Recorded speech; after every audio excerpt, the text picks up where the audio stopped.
आदाब साथियों, मैं समाजवादी पार्टी सांस्कृतिक प्रकोष्ठ का सुहेल कुरैशी आपका बहुत स्वागत करता हूँ। साथियों, आज हम बात करेंगे उत्तर प्रदेश के संबल की 4 विधानसभा सीटों पर। जी हाँ साथियों, दूसरे चरण में उत्तर प्रदेश की संबल विधानसभा सीट पर इलेक्शन होने हैं, जिसमें अभी 3 विधानसभाओं पर प्रत्याशी घोषित हो चुके हैं और अभी एक सीट पर कशमकश बनी हुई है। किसका टिकट होगा वो अभी हम बात करेंगे। सबसे पहले मैं आपको बता दूं, संभल विधानसभा में, संभल जो पूरा क्षेत्र आता है, संभल जिला आता है, उसमें 4 विधानसभाएं आ रही हैं। 4 विधानसभाओं में से एक विधानसभा पर पूर्व मंत्री और मौजूदा विधायक श्री इकबाल महमूद जी को टिकट दिया गया है। कंटिन्यू जीतते आ रहे हैं पिछले 6 बार से, और इस बार भी पार्टी ने उन्हीं के ऊपर दाव लगाया है। दूसरी जो विधानसभा है वो है असमोली। असमोली से मौजूदा विधायक हैं, सिटिंग विधायक हैं पिंकी यादव।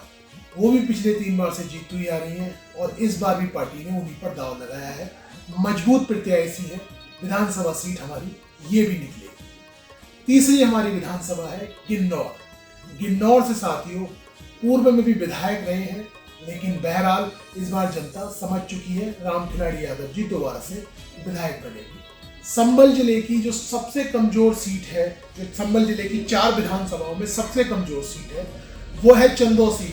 चंदौसी में समाजवादी पार्टी के विधायक थी लास्ट टाइम पे, और उन विधायक का नाम था लक्ष्मी गौतम। वो हमने बीएसपी से छीनी थी। उससे पहले यहाँ पर जो मौजूदा विधायक है गुलाबो देवी, उनका कब्जा था। समाजवादी पार्टी ने वो सीट जीती थी एक समीकरण के तहत। अब एक वही समीकरण दोबारा से बनाए जा रहे हैं कि जो चंदौसी की हमारी कमजोर सीट है, जो बीजेपी के पक्ष में रहती है और बीजेपी के ही खाते में जाती है, उसको हम किस तरीके से जीत सके। इसलिए अभी संबल 4 विधानसभाओं में से चंदौसी विधानसभाओं का अभी टिकट घोषित नहीं हो रहा है। संबल हो चुका है, असमोली हो चुका है, किन्नौर हो चुका है, और रही चंदौसी। चंदौसी पे बहुत ही मातापक्षी चल रही है, क्योंकि एक एक सीट हमारे लिए कीमती है।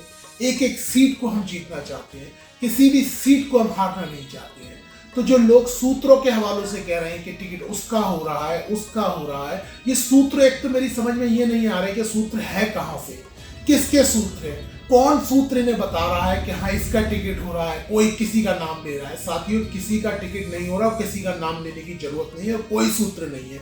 जो अंदर की बात है, जो पार्टी के इस वक्त जो माहौल चल रहा है, उसकी बात है। मैं आपको बता दूं साथियों, राष्ट्रीय अध्यक्ष समाजवादी पार्टी के अखिलेश यादव जी ने कहा है कि एक एक सीट कीमती है, और इस बार ऐसा नहीं हो रहा है कि किसी इस नेता ने कह दिया तो इसको टिकट दे दो, किसी उस नेता ने कह दिया तो इसको टिकट दे दो। समाजवादी पार्टी के राष्ट्रीय अध्यक्ष ने मौजूदा संबल जिले के जिला अध्यक्ष से उनकी राय जानी है, वहां के नेताओं से राय जानी है, लेकिन टिकट वो किसी के कहने से नहीं देंगे। टिकट वो देंगे सिर्फ और सिर्फ अपने सर्वे के आधार पर, जनता की मांग के आधार पर, कि जनता उस विधानसभा में मांग कैसे रही है, उस विधानसभा में चर्चा किसका हो रहा है, उस विधानसभा से सीट कौन निकाल सकता है। तो जिस तरीके से जो नेताओं की मांग सुनी गई, जो कार्यकर्ताओं की बात रखी गई, वो तो है ही। साथ ही साथ समाजवादी पार्टी के राष्ट्रीय अध्यक्ष अखिलेश यादव जी ने एक पर्सनल सर्वे कराया था।